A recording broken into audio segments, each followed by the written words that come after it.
everybody, it's Romania Black, and we're on episode 21 of Frieren, Beyond Journey's End. Oh, I've really enjoyed these last couple of episodes. I like the idea that we have Frieren and Fern separated. I like that we've seen how Fern's group they've been able to handle things, get information, and get shit done. That has been Fern's group, and it's been cool to see. And then poor Frieren, Granny Frieren, stuck with these two new daughters that are maybe having a clueless relationship. You know how you do it. And I mean clueless as in the movie. Go watch that if you need more reference. But I have a lot of comments that we need to get through, and I'm super excited because now we have Frieren versus Denken, and I really like Denken as a character. Richter is a bit shady as he's facing these two girls, and I'm a little worried about Lavigne and Kene, because I think that he wants to intentionally kill them, even though Denken has been like, please don't. I think that he still will try to. So that's problematic. And then we have the first class mages overseeing everything, who may be a lot more sinister than they let on. So what do we do, right? But let's talk about, and then Serie, we got introduced finally to the imp that's been in the OP, and it's a female elf who is like keeper of all of the grimoire magic spells. She is who Frieren might be aspiring to become, except maybe not. We'll see when we get more with Serie's character. I have thoughts, but I want to wait until we get more on her character and more information about her than just what she appears through Richter's description. So with that being said, I have a lot of comments I want to talk about before we dive into this episode, so bear with me. The Wolf and Doggo talk about how Himmel means sky and heaven in German, which we talked about previously, but they pointed out that Frieren constantly looking up to the sky is like her trying to connect with Himmel, even from beyond the grave, and a sign that she's thinking about him and that he's with her. And I was like, that is just absolutely wonderful. I love that. 2 pieces. So thank you for that. Ogami 761 had some translations that Alessi Colley also had some different translations, and translation is difficult. It just is. I did a little bit of research on it back in my college days. Translation is an art form. It is often very laden with error, laden with mistranslation issues, with words that don't necessarily transcribe and articulate in other languages the correct meaning. So translation is difficult. It is just with any language between one another, but especially in the case of anime and manga, because you have translators taking certain meaning, and oftentimes translation is very biased. It really is, because translation is dependent upon the person translating it. And if the person translating it wants to give certain words a different subtext, they can, and who knows all the wiser unless you're a native speaker of that language. So it becomes a very biased thing. And then when you get into the idea of, I've seen some episodes of other series where we were questioning in the discussions, like, was this AI generated? Then it becomes a whole different thing. So but with translation of these last couple of episodes, Ubel, according to Ogami 761, means nasty or vicious. That translates pretty directly. Although we have seen she's more than just being nasty or vicious, which is cool. Verbel means whirlwind, which I kind of like. He's just this whirlwind of a character, very emotional, but he hides it under this exterior. So I like that about him. Denken means thinking.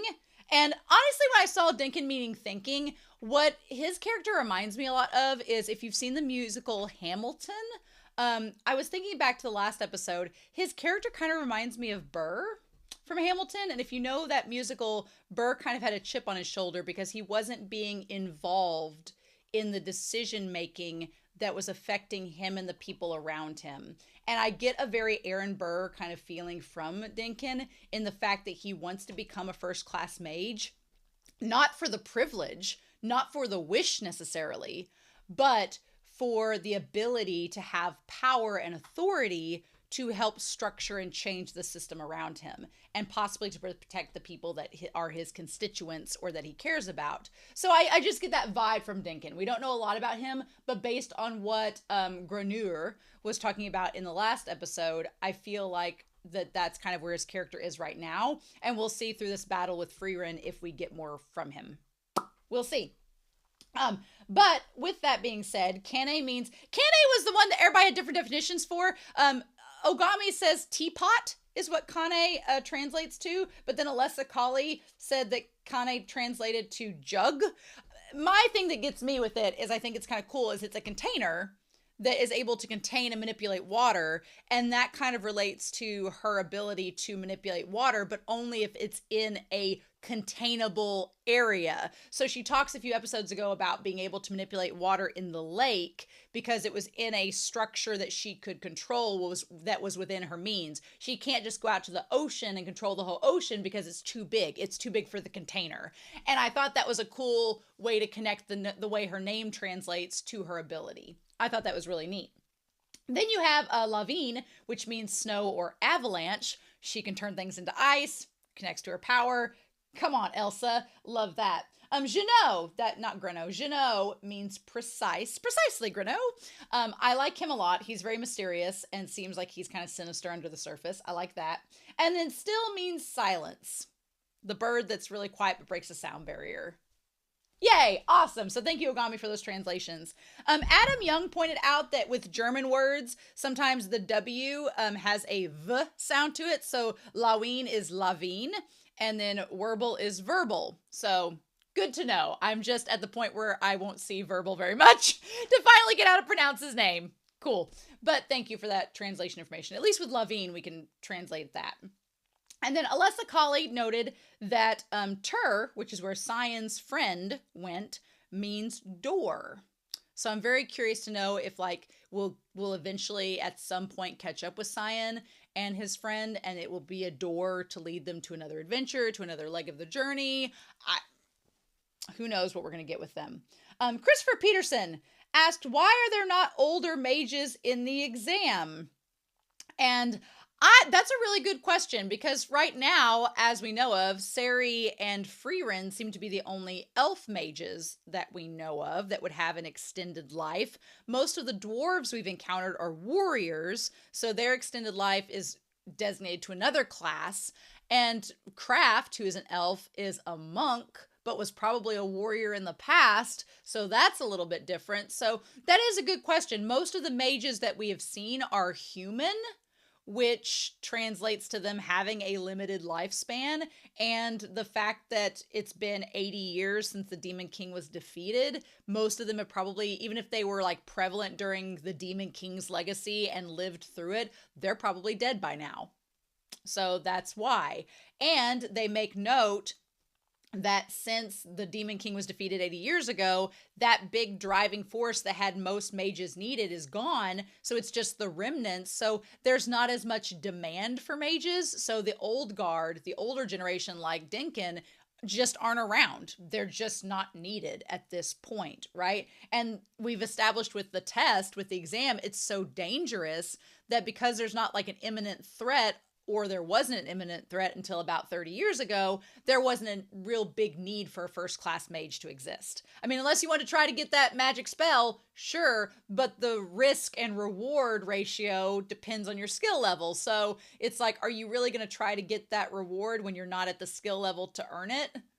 You could die, so what do you do there? But now that it seems like the remnants of the Demon King's forces are amping up with Aura and with some of the others, it's okay, we need first-class mages again, because since Himmel has died, the demon forces, they don't recognize that warrior anymore, so they're starting to gain up power again. Now we need more first-class mages, and that's kind of brought people out of the woodwork. I think that's a reason for it. Or did some of the older mages meet a sinister end? I don't know, because they're trying to keep that status quo of a certain number of first-class mages because of the prestige of it. I don't know.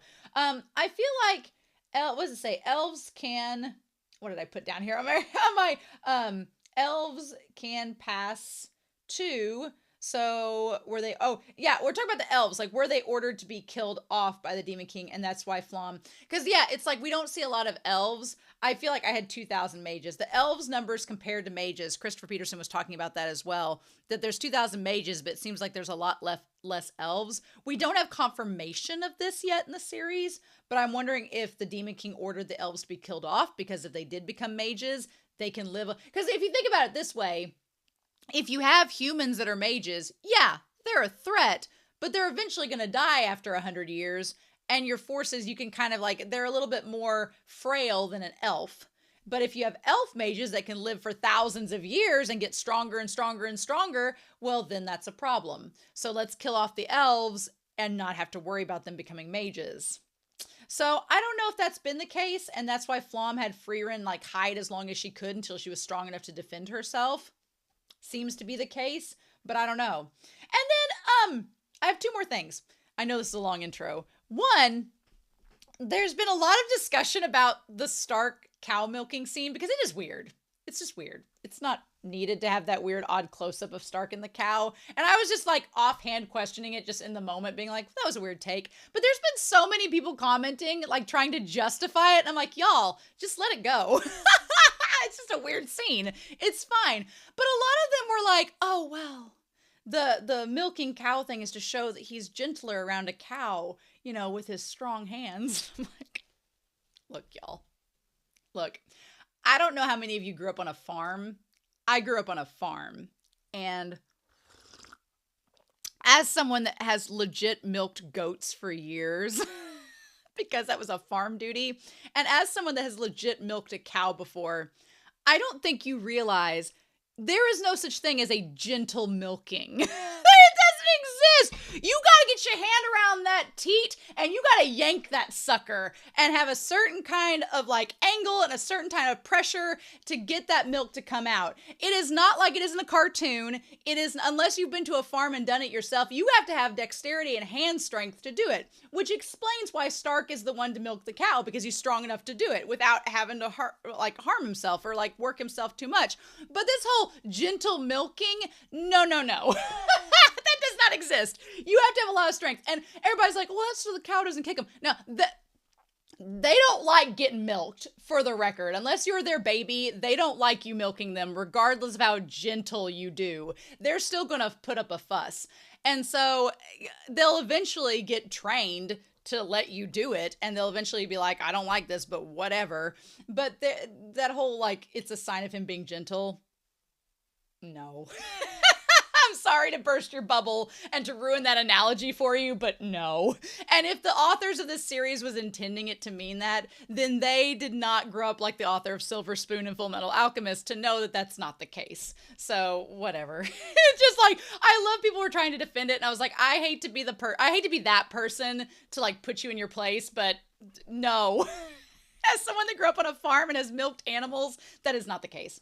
Anyway, my final note is about Frieren as a whole. I'm reading Berserk along the same time as this series, which is a very different experience, despite them having some similarities. But I just want to give Frieren a lot of praise. And I was going to talk about this in my Berserk reactions, but I realized that if you're not watching Frieren, it may not translate, or you may not get the full appreciation. But what I appreciate about Frieren, and this isn't really spoiling anything with Berserk, but I do appreciate as a whole how much we've progressed as narration, as writing goes, and inclusivity, for example.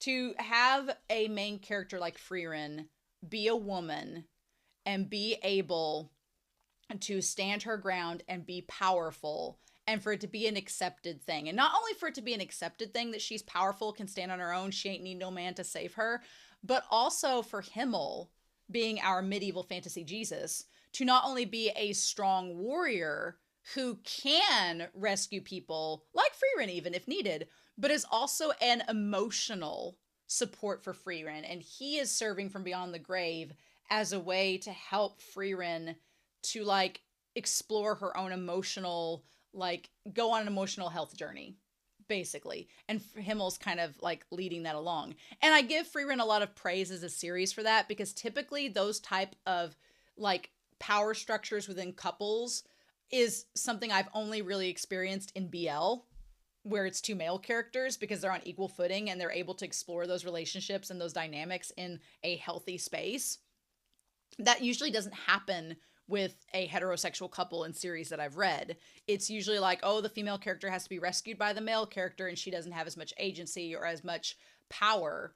And with Frieren, that's not the case. She does. And she's able to fail. Like, she's failed. She's admitted it's, 11 times she's lost. But we've been able to see through Frieren her grow as a character, her have emotional and physical and mental growth throughout this series. And it's really great to watch. And as a female viewer who has grown up without many female characters to not only relate to, but to also be someone you want to aspire to enjoy as a character, Frieren has been such a breath of fresh air. So basically, thank you, Frieren, for being this way. And thank you, mangaka, for creating a female character that, despite her cold outward appearance, like the main character of Berserk, has a lot more going on under the surface, and is a character that you can like regardless of your gender, but especially for a female viewer, it's very encouraging. So thank you. Way to go. Way to go, Frieren. Anyway, I've talked way too much about this intro, but I appreciate you all listening and all of you sitting here watching me talk about the series. I've really enjoyed the last several episodes. I'm getting really excited with it ramping up and us getting into this battle with Denken and Frieren. So, and with Siri finally being introduced, I'm really excited as well. So that's going to be a lot of fun, but we're not going to waste any more time. We are going to dive right into Frieren Beyond Journey's End, episode 21, and we're going to do that here in 3, 2, 1, and let's go.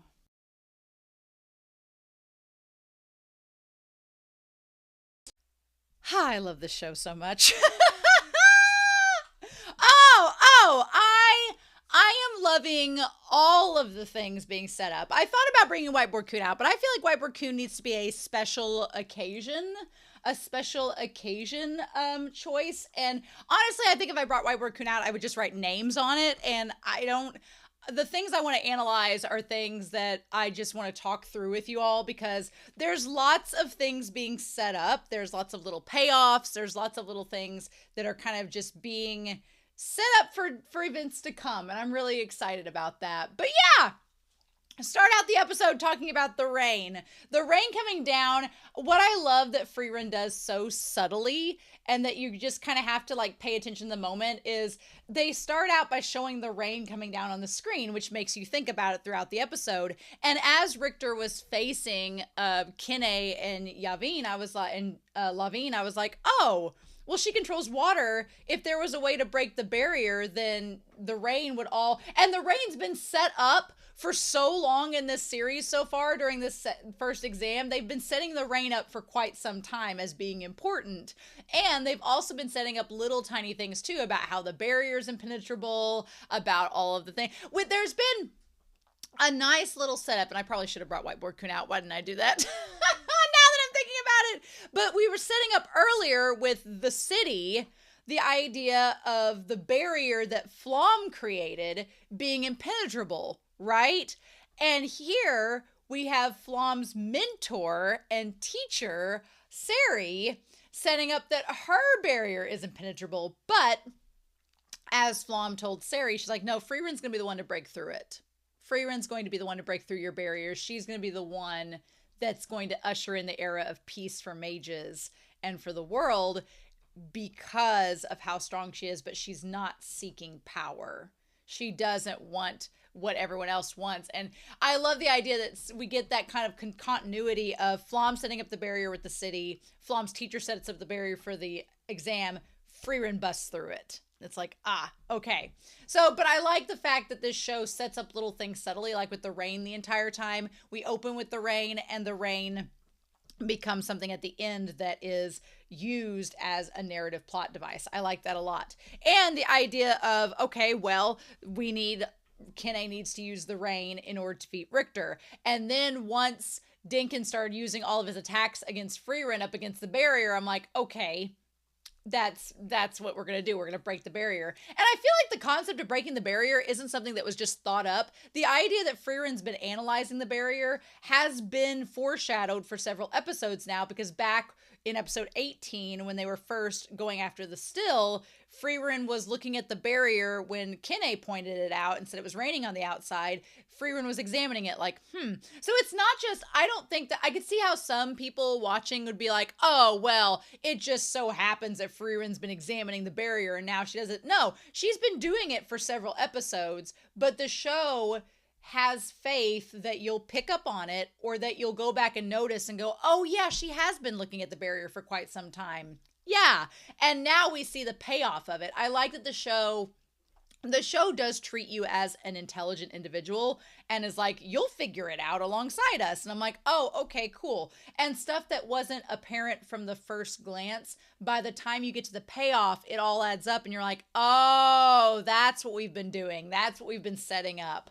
It all makes sense now. You just kind of have to, the show's like, have a little faith. We'll get there. You just got to trust us. And I'm like, okay, I like when a show gets you on board with trusting it and then pays it off, which is really, really nice. But let's talk about this episode. Let's talk about this opening and going to visit Serie in her magical, monolithic little throne room. I think what's important is, first of all, Serie hasn't left that throne room in 1,000 years.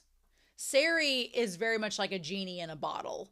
She's stuck there. She's there to reward the mages that meet up to her expectations. And I think that what's interesting is you have kind of this setup where Serie is this power structure and order where she's like, no, there's a hierarchy and there's a ladder that you climb and that you have to get up to the ladder and then I reward you with this spell. But the problem is when you set up a structure, when you set up an organization, it has to be maintained.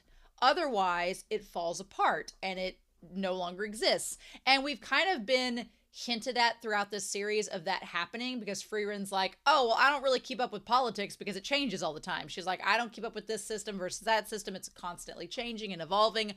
Who knows? Although we do get the information that the emblem she has is a holy emblem, which shows she's a great mage, whatever that is. And she seems to be one of the last ones in existence. So yeah, the first class mages know the lore and they're like, oh shit, she's really something. And Frieren's just like, eh. I'm just, that the titles and the class systems don't interest me. But we see with Serie this concept that she's created this organization and to keep it maintained, she has to constantly be the figurehead. And while that makes the organization stronger, it also leaves her incredibly isolated, where she is no longer able to interact with anybody else because she's a genie in a bottle. They just come and she grants their wish and then they go on their merry way. And she's just kind of left by herself in the throne room. And then when we cut from Flom and Frieren being gone and Serie is still there, it's like, oh yeah, she's been there for 1,000 years, which is crazy. It also makes a lot more sense now that Flom was able to go out and teach humanity about. It seems like Flom and Serie kind of co-created this organization. Like Serie was able to learn all this magic. She gained all of this information about all these spells and she's hoarded it all away. She has hoarded all of the spells and grimoires away into this little vault and she's positioned her little throne at the vault and she's like, oh, you come to me for knowledge and I'll give you one spell, but that's all you get. You don't get any more. And she's hoarding away magic and regulating it. Whereas Frieren's all about open source. Frieren's all about free trade, and Frieren's about magic should be free. Everyone should be able to learn any spell that they want to know, and it should not be a system where people are denied access to magic because they don't meet a certain certification or criteria. Frieren is a hippie. She is an ancient hippie who knows all these magic about cleaning bronze statues and about sorting out like random little things and getting rid of mold. She's like, magic should be free for anyone to learn. It should not be kept behind closed doors and offered to only the elite few. She's like, I feel like Frieren's like, yeah, college should be free, get rid of debt, let's just have a great time. And then you have Serie who's like, there needs to be order.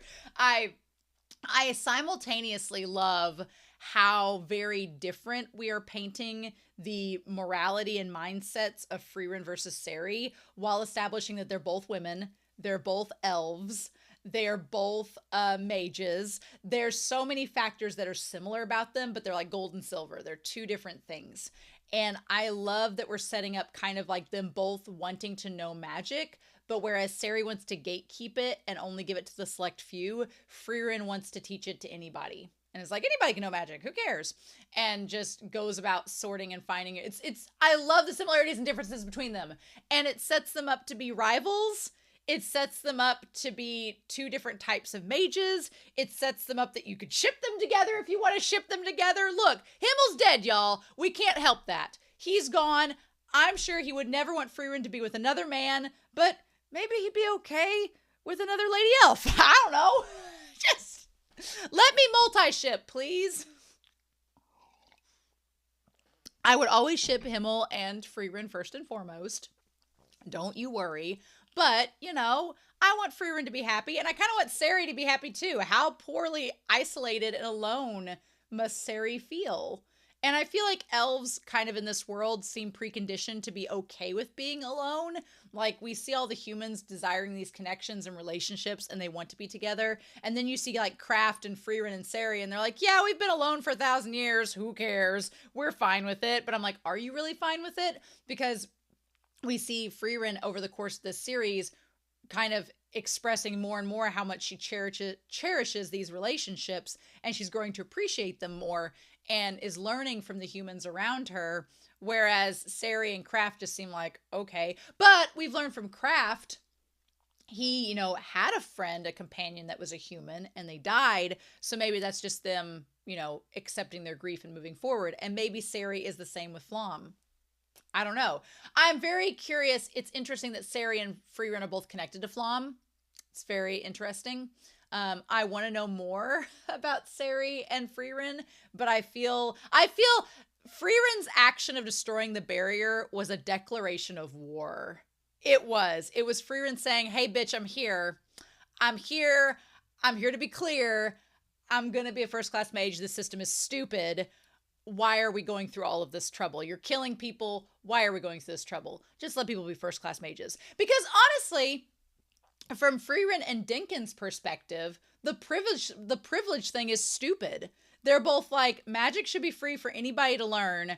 We have forces of darkness gathering in the north. And Denken, I respect his character so much more now, knowing that he wants to be a first-class mage, not for some stupid wish. He doesn't care about the spells. He wants to go help the people he cares about in the north that need him, that he could be of use to help, but he can't do it because he has to pass a certification test. And he's like, this is dumb. Let me go help my family and friends. Why do I have to go through this bullshit? Why?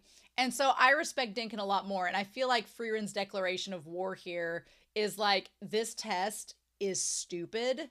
You have a problem up north. Maybe we should pass some mages and let them go through so that they can go help people instead of just making this a worse situation than it needs to be. I love that. I love that Frieren's like, why am I doing this test? Stop. And Seri's like, oh, okay. I think it's also important to note that the meeting between Flom, Frieren, and Seri was from 1,000 years ago, like when they first took her on as a student. I'm going to be curious to know if Seri and Frieren have met since then. Because Seri's like, oh, this is a fun way for you to say hello. You know, I'm wondering if Seri is the mage that defeated Frieren. I feel like she is. I feel like maybe she's the first mage that Frieren lost to, and that set the stage for Frieren to take Flom's words seriously and to go into hiding and train. I think that could be a very big possibility that maybe Seri, you know, from the OP we see Seri and Frieren together. Maybe Seri faced up against Frieren. Frieren realized how defeated she could easily be against Seri, and then she took Flom's words seriously to go train for 1,000 years. Meanwhile, Seri has been reading and obviously learning spells, but she doesn't seem to have any passion or want to put anything into practice. So I'm very curious about this prospect of Seri versus Frieren and whose mindset is going to prevail. Very curious indeed. I love the voice of Seri. She's really cool. And she's just sitting there L style. And I like it, the kind of like Flom kind of reveres Sari to an extent because she's her teacher. Frieren doesn't really bow to anybody, so I feel like she just kind of like sits down there and looks up at Sari like, okay, I'm doing this because Flom is telling me to do it. Whatever. But then Sari's like, oh, you're an elf. Imagine that. And she doesn't seem very thrilled about it. There's not a whole lot of difference between Sari and her appearance from back then to now. Instead of multiple little emerald necklace pieces, she has like one emblem now. It's like it's all merged together to one. And she has little golden earring clips. That's about the only difference in her appearance. But she sees Frieren as an elf and is like, oh, well. And then we see them disappear. And it looks like it's like the temple has weathered a bit, but Sari is still there. I don't think there's any difference between the books, right? No. It's like seeing her there, the temple looks more new, but then we cut and the stuff is still there, but there's more age and wear to the temple, but the books and everything have not changed. But it's kind of like Sari is stifling not stifling the growth necessarily of the mages and their craft, but she's definitely gatekeeping. She's definitely limiting what they can do and making it a game to be like who gets to have the power. And Frieren's just kind of like, this is stupid, which I appreciate a lot. So yeah, we're going to talk about Richter. We're going to talk about him versus the two girls and about Denken. And then the two first-class mages who are soaking all of this in, literally. So yeah, going back, I like Denken so much after this episode when he's like, this whole privilege stuff is nonsense. And then him saying those words, the greatest joy of magic lies in searching for it. It's not about the destination, roll credits, it's about the journey. And that's like Frieren's whole mantra. I feel like if Frieren and Denken weren't fighting each other, I feel like they would be chums. They would be friends. They're like, a man of culture. Frieren's like, look at you, man of culture. And he's like, look at you, elf of culture. And then, but the thing about it is, I do like that while they both have the same morality concerning magic, they both are wanting to obtain this first-class status for different reasons. Somewhat. Denken wants to go and protect his family and his friends in the north, and he wants to be of service. And Frieren kind of just wants to get done with this quest that she needs to go do, and then she doesn't know what she's doing afterwards, right? But I feel like Denken and Frieren could become good friends if not for the circumstances they were in. And so then we cut back to Flom with her in front of Sari. And Sari offers her, she's like, wow, time has passed so quickly. And she's like, the student I chose to train on a whim has already returned with her own student. On a whim! So Sari has a very elitist vibe to her. She's like, oh, well, I just decided to train you just, because no reason. I guess because I was bored. I decided to train you. And look, you're back with your own student. She's an elf too. Imagine that. That explains a lot of why Flom took Frieren in. Maybe out of, reverence to her master. And I like that Sari just kind of has this doesn't care attitude about her.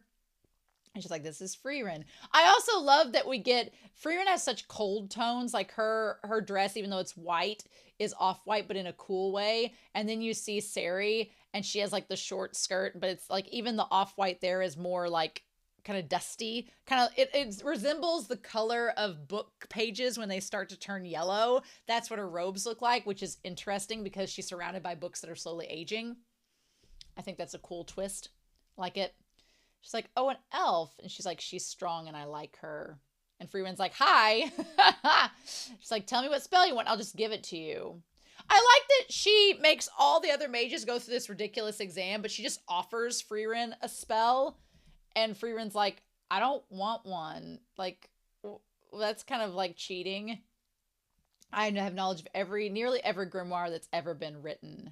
I feel like maybe one of the reasons that Frieren is looking for grimoires now, even though I like that kind of some of Frieren's reasoning is evolving as we go through the story. At first, it seemed like she was just picking up grimoires because they were fakes from Flom and they were reminding her of Flom, and she was trying to keep that memory of her master in her mind. But now it's almost like Sari saying she nearly has all of the spells. She doesn't have every spell, but nearly all of the spells. Makes me wonder if the reason Frieren is collecting grimoires is on the off chance that there might be a spell within it that Sari doesn't know. And maybe if Frieren has to face Sari, that she'll know a spell that Sari doesn't. And that would kind of be like her advantage over her. Maybe. She's like, mages spend their entire lives searching for the spell that they desire. And she's like, I'm here to give you the one that you want. Tell me what yours is and I'll grant it to you. And I like that Frieren's kind of like, well, that's not the point. Like, it's like turning to the end of a book and finding the answer. It's like when you're trying to solve a mystery and someone being like, do you want to know who the murderer is? And you're like, well, then why do I want to read the book? I like that Frieren's like, why would I go through all the trouble of learning magic if you're just going to give me what I want? Like, what's the point? That's defeats the whole joy of it. And then she says, I don't want one. And I like that. I like how Frieren has all this light in her eyes, and Flom kind of reflects that as well. But then when we cut to Sari doesn't have light in her eyes. She kind of has these dead shark eyes, like she just doesn't have any joy or passion in life anymore. Again, she's the genie in the bottle. She's like, the greatest joy of magic lies in searching for it. And Flom's like, that's not a girl. And she's like, well, this girl's dumb. I don't like her. She lacks a burning ambition. I like the idea of Sari being burning, describing like a burning flame, kind of like Icarus getting too close to the sun maybe. But Flom's like, no. And I could see why maybe since Flom has like a burning name and passion, that's why Sari took her on as an apprentice. But I feel like Flom is kind of this nice mediator between the two where she's like, yeah, no, she has ambition. It's an ice cold ambition. But she has ambition. It's just kind of buried at the bottom of the iceberg. You've not reached it yet, Sari. You can't see it. And I feel like Flom is looking at Frieren like she's that meme of the tip of the iceberg and then it's huge underneath. And Flom's like, I see all the potential with her. You just see from the outside what we all saw at the beginning of the series. We all see what Sari is seeing, but Flom knows what we're going to find out about her as we go through the series. And I love that Flom's like, Master, someday this girl will defeat the Demon King. She'll be capable of it. It will be a mage like her who clears the way to a peaceful era. I love that, just that look that Flom gives her. Like she's so sure of it. I love that. And there he says, are you saying I can't defeat the Demon King? And Flom's like, well, as one who seeks battle, you cannot kill the Demon King. We can't do it. But after all, you can't imagine yourself living in a peaceful era, can you? We talk about visualization and magic. And what's so interesting is this idea of visualization of if you can see it, you can be it. It's Rocky Horror Picture Show. If you can dream it, you can be it, It's interesting because when we talk about visualization, Flom says to Sari, you can't imagine yourself in a peaceful era, can you? So you can't imagine the magic and the ability to defeat the Demon King because you don't see it as possible. And if you don't see it as possible, then it's not going to work. It's like you're just self-sabotaging. Kind of like Richter, he lets the fear of Kine being able to use the water magic kind of become his undoing by the end of it. Because he can't visualize defeating her. And Sari can't visualize her defeating the Demon King. And Flom's like, well, Frieren can. And that's why she's going to be able to. Because she doesn't view things in the power structures that you view them as. She sees things differently. And thus, she's able to imagine an outcome that's different than what you see. I love that. I love that idea. She's like, can you imagine yourself in a peaceful era? And I don't know if that's saying necessarily, okay, so she does have a big medallion and then the little one's shooting off from it. I don't know if that means that Sari has had a really negative past and that she doesn't believe it's possible. And that's why she's hoarding all of the spells away, because I'm curious to know more about Sari, honestly. And I feel like we will as the story goes on. And then Sari kind of looks over at Flom. And she's like, Frieren is a mage of a peaceful era. And Frieren's like, hi, I'm here. And then she's like, good answer.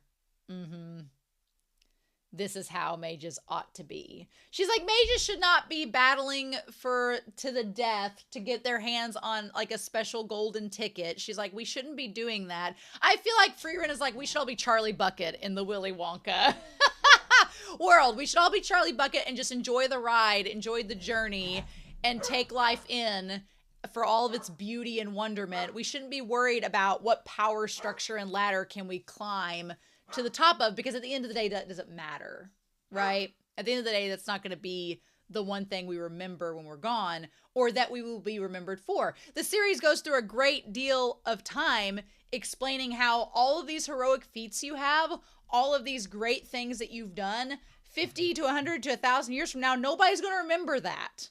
Nobody's going to care about what your successes were in terms of title. What they're going to matter and remember are the stories that you leave behind, the relationships you've made with people, the journey you've had to discover not only how to help others, but how to help yourself and enrich your own lives. That's what matters. The whole idea of becoming a first-class mage and getting that special spell to end all spells, she's like, who cares? Nobody's going to remember 1,000 years from now. What's going to matter is, what did you do along the way to make yourself feel like you lived a good life and to influence in a positive way the others around you? And I feel Denken thinks the same. And he wants that status so that he can go and be able to do that. He just hates that he has to go through the system to get there. So I love that. I love that idea that Frieren is fostering this idea of magic being free for everyone to learn to help others, right? Whereas I wonder if Serie, based on her experiences as an elf and through darkened times as she learned magic, if the reason she's hoarding it all is because she fears, it seems like Serie has a fear that the magic can be used to cause so much destruction. She wants to hoard it all away and only give it to those who are worthy. And Frieren's like, you can't hoard power like that. It's not sustainable. And in the end, it does more harm than good. You just have to have a little bit more faith in people and that they're going to use that magic for good. And if they don't, then you take care of it. So Frieren's like, then you kick their ass if they get, out of hand. But I like what it sets up here. It's really neat. So yeah, so Richter is an interesting character. Richter is interesting to me. I feel like I want to see more of Richter, and I'm glad that Denken and his team passed the test. We'll talk about that when we get to it. I'm glad that was the case. I could see some people having issues with Richter because his character seems a little across the board. Like in the last episode, he's like, well, let's just kill them and get it over with. And you're like, oh, this guy's a stone cold badass who's just going to kill them. Okay. But then Denken's like, no, don't. And in this episode, you kind of see Richter. I like that we get a little bit more layers behind his character. He's not just I'm going to kill you because I'm a tough badass kind of character. Instead, what he is that he's a little bit more complicated. He is pragmatic. So he's like, well, the best way for us to win is for one of you to die. I don't want to do that. But if it comes down to it, I'm going to have to. But we can see that at the end of the day, he doesn't want to kill anybody. He has a heart there. He has some empathy. He kind of feels for these girls. And he's like, well, you were raised a certain way under this magical training that seems either similar or different than how he was raised. And so he's like, let me school you on some things before we move forward. So it almost seems like he takes on this teacher role for a second, but then he also is trying to be realistic and being like, look, I may have to kill you because that's the only way we're going to win. And I want to win. So I feel like for me, Richter is a softer hearted, more relatable and compassionate person than Genau. Genau, being as precise as his name means, he is very, very, like if Richter is pragmatic, Genau seems very concrete. Genau, if Richter is mud and clay and earth that can be molded and can be altered based on the environment that it's within, because that literally is what happens in this episode with his character. Genau is concrete. He is like, no, the barrier cannot be broken. This is how it is. This is how we do things. This is the way the world works. He seems very set in his ways to the point where he will not flap, which is hilarious because he can turn into a bird, supposedly. So I love that contrast. And then, of course, we see the one woman, the mage, be like, no, that barrier's going to break. And he's like, no, how could it? Sari made it. And she's like, well, I don't know, but it's going to. So she seems a lot more flexible than him. But I like, we get more into his personality as well as Richter's. Yeah, Richter's kind of like, he's like the earth that he controls. He's moldable based upon his environment. And he's just grounded, is the punny way to put it, right? But he does talk about both girls being like, look, you both are using either a non-lethal ice magic, which is what it is. It's mainly used to trap and defend, or you need certain environments to even be able to use magic. So you both are at disadvantages in certain ways. He's like, why am I even here? He's like, I'm just babysitting you, teaching you these lessons. What's the point? And I'm like, well, Richter, you should probably have just knocked him out and went down to help Denken. But you didn't do that. So again, there's more to Richter than meets the eye. There's reasons why he's not doing the things that he's doing. And he wants those girls to like kind of learn the way of the world, it seems. But I'm like, if you just knocked them out and went to help Denken, we wouldn't have this problem. But that's on you, man. That's your flaw. That's kind of his hubris in the moment, right? And I do like this idea of talking about the way magic has changed over time and how humans use it, and him talking about how certain battles of attrition are still being taught to the younger mages using defensive magic. I like that he's like, look, there's this old way of doing things where magic was just as defense against attacks from demons and other forces. But then as time has gone on, magic has become more and more like layered, more and more complex, more and more flashy. And there's pros and cons to that. The pros are you can you can defend yourself offensively, as ironic as that sounds, through different means that will throw off your opponent and prove to be effective. The problem with that is they become so complex, they take more time to set up, which could be lethal if you're facing a foe that's stronger than you. So I like that Richter kind of takes this moment to sort of try to like discuss this with them. And he's like, let me lecture you on the history of magic. That the defensive spells developed to combat Zoltrak is resistant to magic itself. And he talks about the problem of if you make it too complex, then it's not, you need it to be simple to defend against threats the most effectively, right? It's that idea of mastering the basics, and that will be the most effective. He's like, if you over-engineer it, then it's too complex. If we're aiming for perfection, it could have a fatal effect on activation time. It's too complex to activate, which could lead you to leaving yourself with a hole to get injured. The history of magic is of attacking and defending. And that's why a lot of us control physical objects, because that's kind of our way to level the playing field. But he's like, my spells overwhelm my opponents with high volume physical attacks, and I use something that is always at my disposal, which is earth. He's like, you use water, which is powerful, but if you don't have it near you, then you can't access and use it. He's like, I use something that's always around me, that's easily and readily available. The problem with earth is that it's easily malleable. You can mess with it pretty easy and you can take it down. You just make it mud. Then what do you do, right? Whereas water, water I think is a stronger force than earth. If we're going to get into like air bending versus water bending. I'm definitely a water bender. But I do think that you are more likely to encounter earth, so it's more accessible, right? More accessible. But I like Richter's character and Denken's character a lot more in this episode. I wish we got more with Laufin, but she's young. I feel like we have 2 young female characters already. She's kind of more of the same. And he doesn't kill them. Richter tells him to stay down, and he's like, I don't really want to hurt you, which makes me think that his whole, like, let's kill them is kind of a bluff from the get-go. These mages do a lot of bluffing. These mages put up a lot of bluffs, being like, I'm going to kill you. No, you're not. And we kind of have to be like, okay, well, who is and who isn't? I think Ubel would kill people. She has killed people. But I think that she also is smart enough to know when the appropriate time is. But I definitely think Ubel, if she had the opportunity, would slit somebody's throat. I think if it was opportune for her and she knew there was no consequence, she would. Whereas a mage like Richter and Denken seem very pragmatic, where they would only do something if it was absolutely necessary. Ubel seems like a little bit more on the chaotic side. maybe. And then there's like Fern and Kinney and Lavigne, I don't think would kill anybody, right? And he's like, it talks about visual imagination. How could you remove and manipulate the water inside of me? He's like, unless you have a twisted and sick mind, I don't think that that's going to work.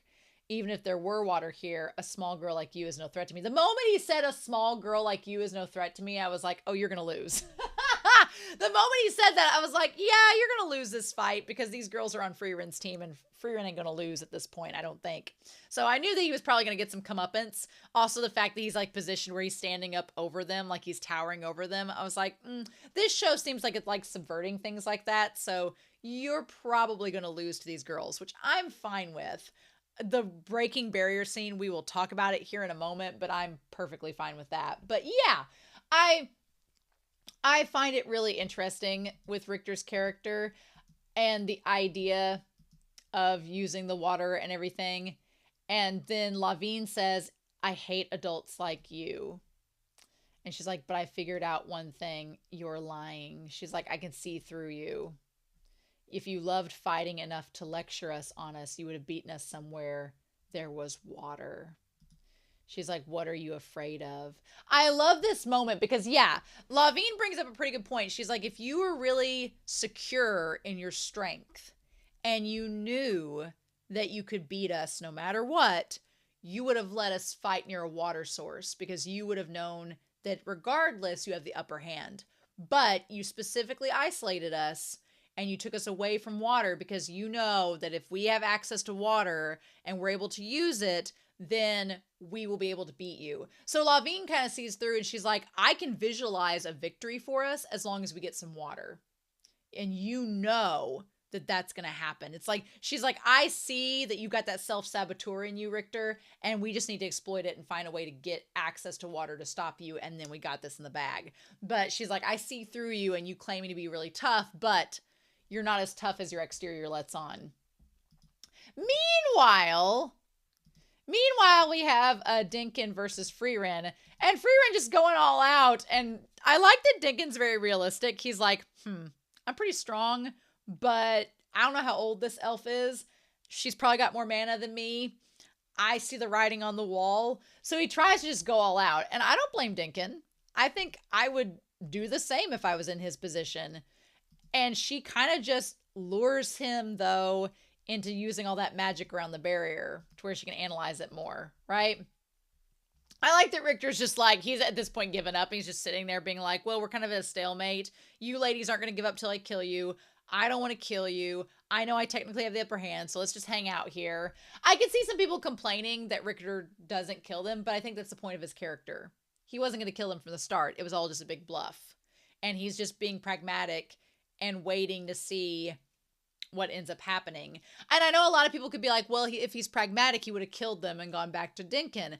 But one, Denken told him not to. So he's being respectful of Denken, his teammate. And also, it's just in his nature not to kill people. I like that there's some characters in this show that don't just want to kill people. I'm like, that's like it is in the real world. I get a little aggravated sometimes in comment sections where they're like, well, if they just killed him, it would have been over. And I'm like, well, that's cool. But the reality is it is hard. It is a big, giant moral decision to take someone's life.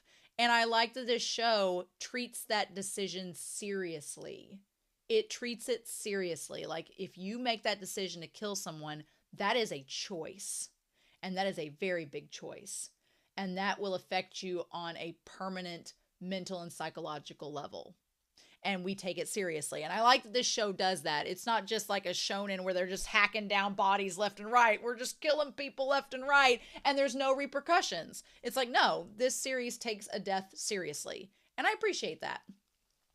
But yeah, he's like, what is that decrepit old man doing? And so then we have Genau and the one other woman, the first class mage, looking at their fight, and he's like, wow, he fights really spectacularly, that old mage does. And the woman, she's like, so is that barrier gonna hold? I feel like she has really good intuition. She's like, I think that barrier might not hold, because you can see like the layers of it kind of fluctuating. But Genau is so sure. He's like, the barrier is created by the great mage Serie. So Frieren's one of the last great mages, and Serie is a great mage. And she's just like, okay, but somebody, he's like, it cannot be destroyed by brute force. And she's like, oh, well, that's good then, because somebody's been analyzing it like since around yesterday evening, somebody's been analyzing the barrier. And Genoa's just like, well, why? Like, he's just like, why? And she's like, I don't know. I've just been noticing these things. So she's very observant. I don't know how she's been able to observe from that far away, unless she has like crazy keen eyesight. Her eyes are kind of weird, so maybe. Or maybe she can sense it when people are messing with magic. But she's like, and he's like, well, they're wasting their time. Do you think there's a mage in this world greater than Serie? The moment that he said that, I was like, oh, bitch, yes, there is. Because she's been practicing for 1,000 years, whereas Serie's just been sitting there complacent reading her books. And the thing about it is, if you notice from the throne room from back then 1,000 years ago to now, there aren't more books. There's the same number of books. She's just hoarded away all the good grimoires and is keeping that magic to herself, but she's never gone out and discovered anything new. She's never discovered anything more. And that's the problem, whereas Frieren has gone out and has been searching all of this extra magic. I love it. I love Frieren just protects herself with the big ball, and Denken's like, well, shit. I love Denken's like, I guess I'll just keep firing this, but there was a continuous volley. She shouldn't have had the opportunity, but she did. Mm-hmm. Oh, I love it. So she manages to wipe Denken out. He's out of mana. And he's like, she used basic combat till the end. It was practically a lesson for a trainee mage. Which, compared to her age, he is kind of a trainee. A little bit. But I love Denken so much. Where she's like, okay. She's like, now where's Laufin? Let's get the still and let's do this. And I like at first that he's like, no, I'm not going to tell you. And she's like, fine, I'm going to kick your ass. And she's just like, boot. I like that Frieren is not afraid to be like, all right, I'm not going to go gentle on you. I warned you. And then she just knocks him down. And I like that both the benefit of Frieren and Fern being so stoic is that you kind of assume, because they're so stoic, that they're cold-hearted badasses who would kill somebody in cold blood. And they use that to their advantage. And unless you're like Stark or somebody that's traveled with them for a while, you think that. You're like, yeah, they seem like they could kill me. And then you're like, oh, wait, no, they're just really, they just have resting bitch face all the time. And Laufin, I know that a bunch of people are going to be like, oh, well, she walked right into that trap. But Laufin is young. And she didn't want Denken to die. And she thought that she could do it. And the thing about it is that even though Denken told her not to, the young are too hot-blooded. They're too impetuous. They think that they got this. And they did not. And she caught him just immediately. She's like, here we go. And she's like, got you. And Denken's like, well, son of a bitch. So he's like, you inexperienced fool. And I like Laufin's like, well, even if they weren't going to kill you, they were going to hurt you. And I didn't want that to happen. Kind of like Verbal and Air from the last episode. Her like wanting to protect Denken. I love it. I love it. And then she asks Denken what his deal is. And he basically says, my homeland is deep in the northern plateau. They won't let me go help because I'm not a first-class mage and I can't enter the area where the demons are acting up. I wanted to visit a grave I haven't been to in a while. That's all. It seems like him and Frieren kind of have similar motivations of wanting to go north. He wants to visit friends that have passed. She wants to visit friends that have passed.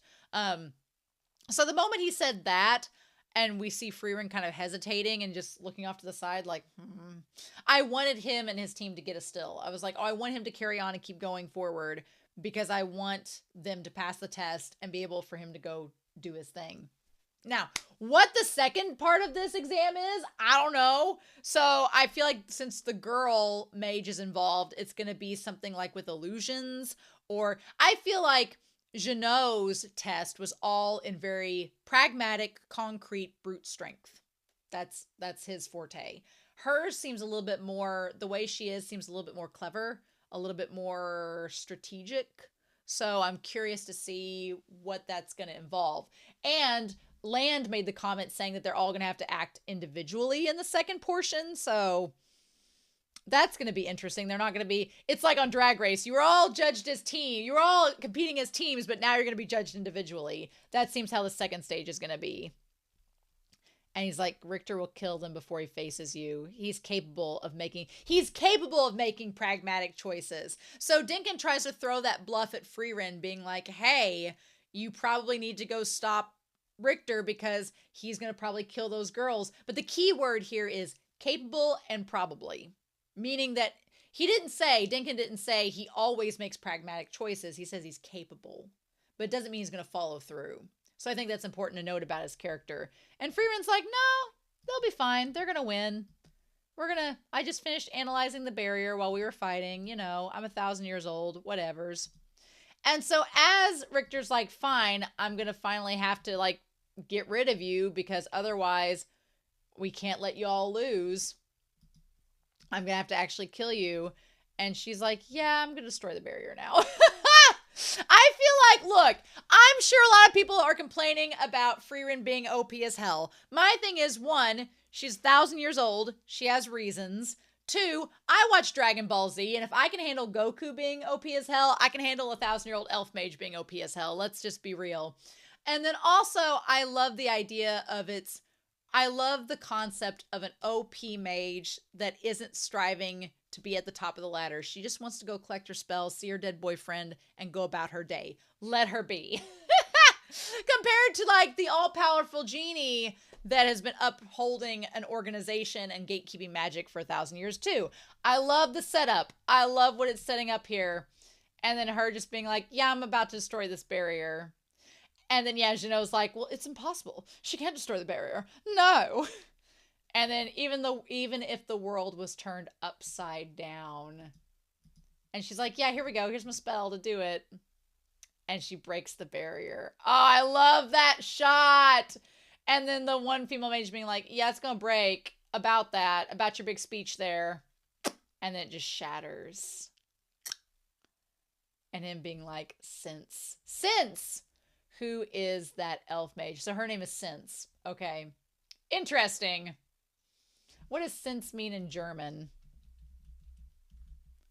I feel like sense should mean something obvious. Oh, sense means, sin. Ooh, a sense. It means, yep. Okay, so, I want to say that was, maybe that's not right. Oh, scythe. Oh, sense means scythe in German.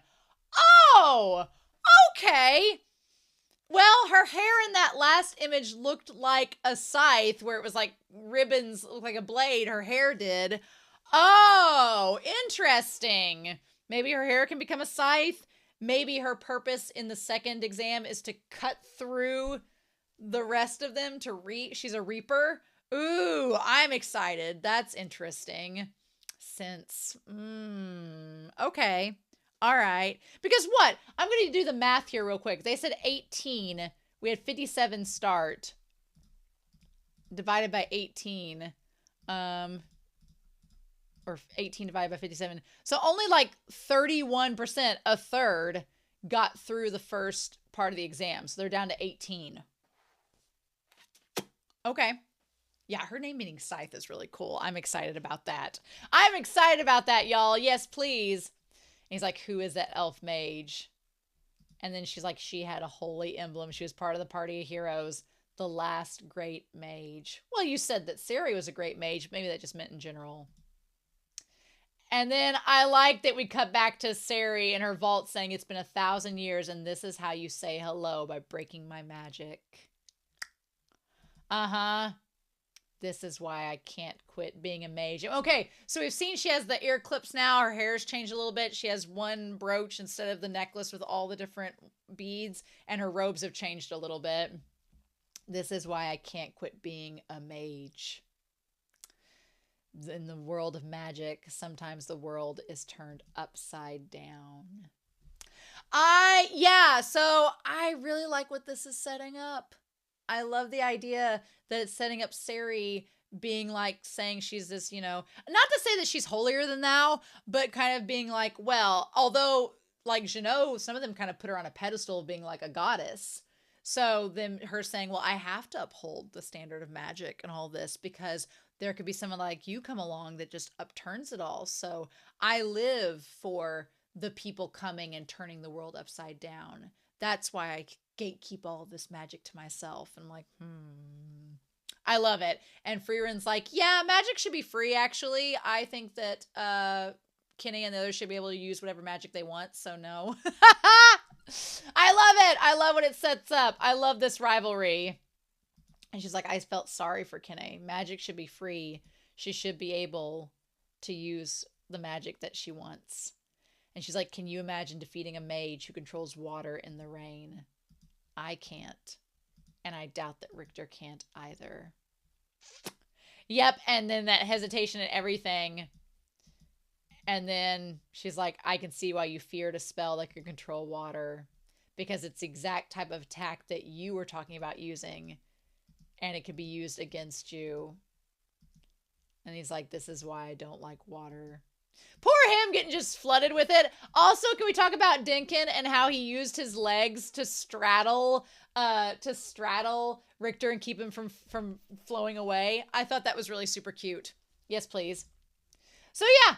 And then Frieren's like, head pats for you all. You all made it. That was really cool of you. Nice job. And he was like, it was inevitable. So anyway, there is a demon bird flying around, and we see the dead people in the trees. Mainly the dead guy. Okay, so the dead guy in the tree, his party is the one that they steal the still from. Okay, that all makes sense.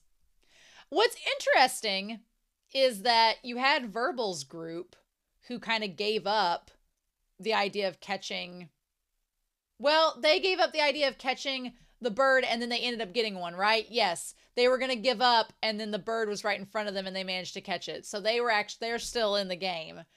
I freaking love Denken's like, we're going to go find a bird, and we're not done yet. Don't think we're giving up just because these women just beat our butts. We're still going to be able to make it to the next round. I love Denken. His power, he's like, let's go good. Let's go to it, kids. I love it. So meanwhile, we do cut back to the cave. I like the idea that Ubel doesn't like getting wet. She's like kind of a cat. She doesn't like getting wet. She's like, And then she tries to ask Fern what other spells she can cast. And I like that Land says, hey, Fern, you seem like a country bumpkin that's not been around a lot of these high-class elitist mages. Maybe you shouldn't reveal all your cards because that could end up getting you hurt because we'll probably have to face each other one-on-one in the future. And Fern's like, okay. And Ubel's like, fine, whatever. I was trying to get some stuff out of her. And then I like how she's like, I want you to give your master an earful. And Fern's like, I intend to. I don't like being wet either. Again, I kind of like Fern and Ubel's like chemistry. It's really good. And when she's like, oh, well, I have a spell that I can use to see through people's clothes. I like that Ubel is instantly over there like, are you going to use that on me? And Land's like, will you guys quit flirting in front of me? I feel like Land is that one guy being like, are you ladies going to flirt in front of me this whole time? I'm right here. I like Land a lot. I like Fern's team an awful lot. Ubel is great. She is just like, she's a tsundere that's not annoying. Like, I get a lot of times when a character is tsundere and they're just like, I don't want to, they're so defensive that it gets kind of irritating sometimes. And you're like, put down that wall just a little bit. It's okay. Ubel is like a very tolerable tsundere. She's just like, but she's also kind of playful about it, which I like about her character. Land is hilarious. He is hilarious because he's so serious and he's just like, why me? And he's stuck here, but he has a really cool ability. And then Fern is just our resting witch face that's like, hi guys, I'm making friends. And this is how I love it. This is like Introverts Anonymous put together. And then she's like, don't reveal too many of your tricks because from the second test onward, we're competing against one another. Which is interesting. And that also begs the question of, so that means that Fern and Frieren are going to be competing against one another. Interesting. Maybe not necessarily, but possibly. And Ubel says, I think you should have opened up some more Four Eyes. And I like that he kind of looks, I'm shipping this whole cave as a triangle. I'm not really shipping Land and Fern. Not at all. I think that they're just like, they're platonic friends. platonic acquaintances. But I kind of want to ship Ubel and Land because the way he like looks at her over there, like I feel like she's kind of his type and he doesn't want to admit it. But then I also kind of want to ship Ubel and Fern together. I'm like, poor Stark. Stark is in the bachelor pad all alone. Meanwhile, his future wife is out making friends. You're going to have competition, Stark. What are you you don't even know it yet. I love it. It's great. But then we have the two guys that lost their friend that was killed by the demon bird, and they're holding on to the still. And I kind of like it, and I like Denken explains. He's like, I know why they're holding on to it. He's like, because their friend died for them to get the still, and it's like them holding on to it is like almost like not letting his death be in vain. And I like that Denken's like, no, I get it. I respect it. But you know what? They don't have a team member now. There's no way for them to pass the test, and we need that bird. And we're all out of mana, so guess the frick what we're gonna do. I was like, yes! And I love that he tells Laufin to stay behind because he's like, hey, you can probably maybe, she's like, I can't really use my mana anymore. And he's like, it's fine, but you're gonna stay here because we need an extra party member just in case they try to run for it. You're probably faster than the two of us that have been fighting the last half an hour and are wore out. You weren't fighting. You've still got your energy. So if they take off running, we're going to need you to run after them and track them down, right? Because they look worn out like we are. You can probably track them down. You can probably get the bird from them. Even if you can't use your mana and use your ability, we can still win. That works. Meanwhile, we're going to go over here and just be like, give us the damn bird. And I like these. It's kind of like, one, he's strategizing that and saying she still has her energy, she can run after them. But also he's kind of like that old man that, it's not sexist, but he's trying to be chivalrous in his own way, where he's like, let the men handle this. And I'm like, okay, sure. But I like it because he's like, Richter, are you a man? Let's do this. Let's go. And just that, he's like a dad. And I love it. Daddy Denken, that has a good ring to it. Daddy Denken he's doing a lot of things, and I appreciate him. And then he's like, it wouldn't sit right with me just to, give up the bird, even if I lost my comrade, but we need that bird. Let's go. And I love that he's just like, we don't have any mana left. Let's throw down fists. I feel like just like Denken and Frieren would get along, I feel like Denken and Kraft would get along too, because Kraft was a warrior, we think, before he became a monk. I feel like Denken's like, I could be a warrior if I need to be. He has an Ison vibe. He's got the beard and the mustache. He's got the vibe. He can make it work. And Richter's like, oh my God, really? Richter's got the cyan soul patch where he's like, are we really doing this? And then he just throws down the cape. I'm like, Daddy Denken, please. Throws down the cape and is like, bitch, let's settle this. I love it. So then we come back to Frieren and she's just watching these two future lesbians going at it and playing, and she's just like, yep, I love youth is wasted on the young. And then we cut back to Laufin helping like wrap his hand up after he beat those guys up, give him the old 1-2 punch, and they got the bird. Meanwhile, we had Verbal and the others. They had their bird that they got. I almost forgot about that. And then, yep. And then we see this one group. I like the guy's like on the ground and the bird's on his butt. And they're like trying to go after and grabbing it. Hilarious. Meanwhile, we had this one group walk away with axes and weapons. And it looks like they killed a bunch of people and just left them there to die. So that's interesting. And they're like, it's time. You all made it back. Okay, so there was this shot here where we got to kind of see who was left over. And he's like, the first test is now over. So again, this is the main reason I wanted to bring Whiteboard Kun up. So we have Team Denken, those three. Basically, it's 6 teams that made it through, right? So we have Denken and their 3. Then we had Fern and Ubel and Land, their 3. Then we had Frieren and Kine and Lavine. We had them. That makes 9. So that's literally half. So we have half that we don't know. We see the 3 individuals who had the spears and stuff. Oh, and Werble and so that makes 12. So there's 6 that we don't. There's 6 individuals we haven't met yet that also got the bird. And one group looks like to be the 3 mages that possibly killed another group to take their bird. That seems a bit dangerous. And then there's another group, we're assuming it's the one with the man with the butt. And they got theirs, because I think I see them in the background. Yeah, so they got it too.